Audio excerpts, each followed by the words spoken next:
capítulo 1, versículos 6 al 9. Estoy maravillado de que tan pronto os hayáis alejado del que os llamó por la gracia de Cristo para seguir un evangelio diferente. No es que haya otro, sino que hay algunos que os perturban y quieren pervertir el evangelio de Cristo. Mas si aún nosotros o un ángel del cielo os anunciare otro evangelio diferente del que os hemos anunciado, sea anatema. Como antes hemos dicho, también ahora lo repito, si alguno os predica diferente evangelio del que habéis recibido, sea anatema. El Señor use su palabra en todo lo que nos exponemos a su mensaje. En el nombre de Jesús. Amén. ¿Qué es el asombro? El asombro constituye una experiencia consciente cuando presenciamos algo insólito que capta poderosamente nuestra atención y a un mismo tiempo rebasa nuestro entendimiento. Por lo tanto, se trata de una vivencia difícil de conceptualizar. Un ejemplo de esto es el cráter de Darvaza en Asia Central, en el desierto de Karakum.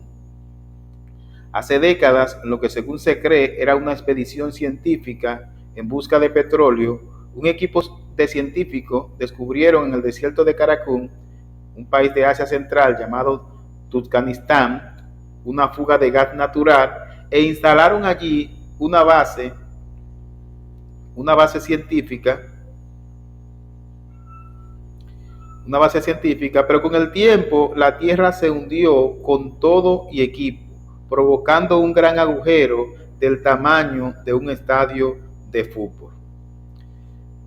Desde ese momento hubo mucha preocupación por la contaminación que podría causar este gran agujero, este gigantesco agujero a las ciudades cercanas. Los científicos, como habían hecho en otras ocasiones, le prendieron fuego con la esperanza de que el fuego consumiría dicho gas. Sin embargo, dicho fuego tiene más de 40 años. ¿Se imaginan un agujero gigante del tamaño de un estadio de fútbol prendido en fuego por más de 40 años y permanece aún encendido? Bueno, pues no tenemos que imaginarlo, existe. Y es el cráter de Darvaza, como popularmente se conoce como la puerta del infierno, por razones obvias. El fuego en el infierno nunca se apaga. Ahora, ¿quién no quedaría sin palabras ante semejante agujero? Y es un ejemplo de asombro este cráter de Darvaza o puerta del infierno, como se le conoce. El apóstol Pablo estaba asombrado, sin palabras, ante el cambio drástico de los Gálatas, luego de haber sido por él enseñado. Ahora habían vuelto atrás por causa del engaño judaizante. En el versículo 6 de este capítulo 1 de Gálatas leemos lo siguiente: estoy maravillado de que tan pronto os hayáis alejado de que os llamó por la gracia de Cristo para seguir un evangelio diferente. Sin duda, fue bastante difícil para el apóstol Pablo reconocer que los Gálatas ya habían abandonado sus enseñanzas apostólicas. Él estaba desconcertado, estaba asombrado, y esta palabra asombrado del griego taumazo, una expresión fuerte que alude a quedar aturdido. El adverbio temporal que encontramos acá, que se traduce tan pronto, de tacheo, del griego tacheo, puede aludir a algo que sucede sin evaluación y con prontitud, como fue el caso de las iglesias que ya se habían alejado del evangelio verdadero. Dicho de otra manera, fue mucho más rápido para arrancar lo que Pablo había sembrado que el tiempo que se tomó en instruir a los Gálatas. Por lo que Pablo quedó asombrado con lo que había descubierto. Nosotros nos asombramos cuando somos sorprendidos con aquello que no estábamos esperando. Lo menos que Pablo pensó fue que esto iba a suceder. Los Gálatas no solo se dejaron confundir y debilitar en su confianza para vivir por la gracia divina, sino que ya se habían alejado. Este término alejado se traduce del griego matitemi. Era un término militar que se usaba para referirse a alguien que había desertado del ejército, lo cual se castigaba con pena de muerte en tiempos de guerra, como todavía se practica en la actualidad. Podemos escuchar en nuestro contexto, fulano dejó el ejército. O sea, en nuestro país, República Dominicana, los desertores son llevados a un juicio llamado Consejo de Guerra, donde se le pasa causa y son condenados a prisión. En este contexto, los gálatas se habían alejado del evangelio de la gracia. Eran desertores no de una simple enseñanza o institución. ¿De quién eran desertores? Pues eran desertores del Señor, como dice el versículo 6 en su parte B, del que os llamó por la gracia de Cristo. Este alejamiento implicaba un alejamiento de Dios, pues Dios fue quien los llamó. Este término llamó, que encontramos en este versículo, se conjuga aquí como un participio aoristo y puede traducirse aquel que os llamó una sola vez para siempre. Este término llamó es usado por el apóstol Pablo en su carta a los tesalonicenses, su segunda carta, en el capítulo 2, versículo 13 al 14. Pero nosotros debemos dar siempre gracias a Dios respecto a vosotros, hermanos amados por el Señor, de que Dios os haya escogido desde el principio para salvación, mediante la santificación por el Espíritu y la fe en la verdad, a lo cual los llamó mediante nuestro Evangelio, para alcanzar la gloria de nuestro Señor Jesucristo. De igual manera, Pablo se dirige a Timoteo en 2 de Timoteo, capítulo 1, verso 8 al 9. Por tanto, no te avergüences de dar testimonio de nuestro Señor, ni de mí, preso suyo, sino participa de las aflicciones por el Evangelio según el poder de Dios, quien nos salvó y llamó con llamamiento santo, no conforme a nuestras obras, sino según el propósito suyo y la gracia que nos fue dada en Cristo Jesús antes de los tiempos de los siglos. El apóstol Pedro, también en su primera carta, usa el término llamado en el capítulo 1, versículo 15. Sino, como aquel que os llamó es santo, sed también vosotros santos en toda vuestra manera de vivir.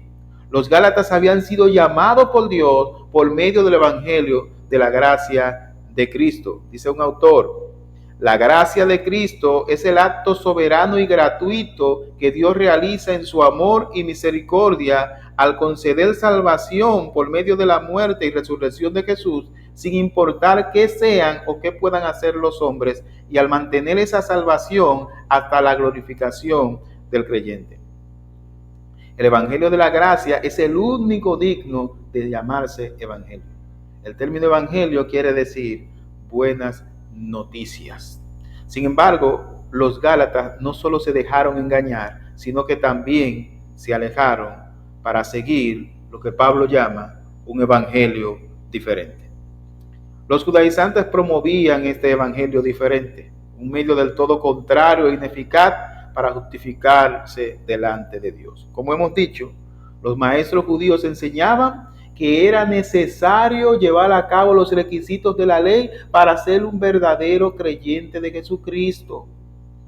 Esto estaba bastante distante del evangelio de la gracia que Pablo había predicado. Versículo 7. No es que haya otro, sino que hay algunos que os perturban y quieren pervertir el evangelio de Cristo. Los maestros judíos asumían que su enseñanza era una forma de evangelio verdadero, cosa que no era cierta. Y la respuesta de Pablo básicamente ese no es el evangelio, ese es un evangelio diferente. Los falsos maestros se caracterizan por hacer alteraciones a lo que es verdadero. Hacen alteraciones, hacen modificaciones. Ellos reconocían verdades del evangelio y muy probablemente nunca atacaron la persona de Jesucristo y su obra, pero sí alteraron el evangelio con enseñanzas extras, y en este contexto las concernientes a la ley judía. Un ejemplo de esto es el lechero en nuestros países que iba por las casas vendiendo la leche. Las mujeres mayormente salían con su vasija para comprar leche. Esas mujeres no iban a ser engañadas si él le daba agua, ella viendo que era agua, y él le dijera que era leche. No, de esta manera, ellas viendo agua no iban a ser engañadas. La única manera en la que podían ser engañadas era si esa leche era mezclada con agua. Y automáticamente la leche mezclada con agua deja de ser leche. Tú puedes cambiarle el nombre, pero ya no es leche porque ha sido adulterada. Tan pronto el evangelio es mezclado con otras enseñanzas, deja de ser el evangelio. Pablo llamó a estas enseñanzas de los judaizantes un evangelio diferente. En otras palabras, si el verdadero evangelio son buenas noticias, estas eran malas noticias. Estos falsos maestros no solo no negaban abiertamente el evangelio, y eso lo hacía más peligroso aún.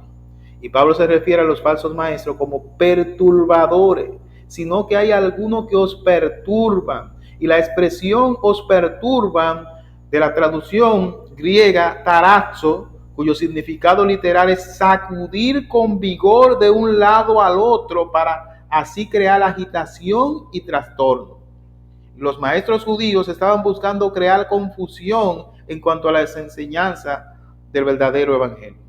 Y esta palabra perturbar puede referirse a causar en la mente de los gálatas confusión, alteración, desorden, trastorno, desarreglo, turbación. Y en el caso de Pablo, al darse cuenta de que los gálatas habían retrocedido tan rápido, Pablo se asombra, queda atónito, pero esta reacción de Pablo es provocada por su propio conocimiento, en contraste con lo que había descubierto. Ahora bien, la perturbación de los gálatas era provocada de manera sistemática por los falsos maestros tras la manipulación de la verdad. Recordemos que la primera manipulación de los falsos maestros para con los gálatas fue poner en duda el apostolado de Pablo. Eso les iba a permitir a ellos poner en duda sus enseñanzas, poner en duda su mensaje. Y esto fue lo que causó ese desorden o desajuste en las mentes de los gálatas.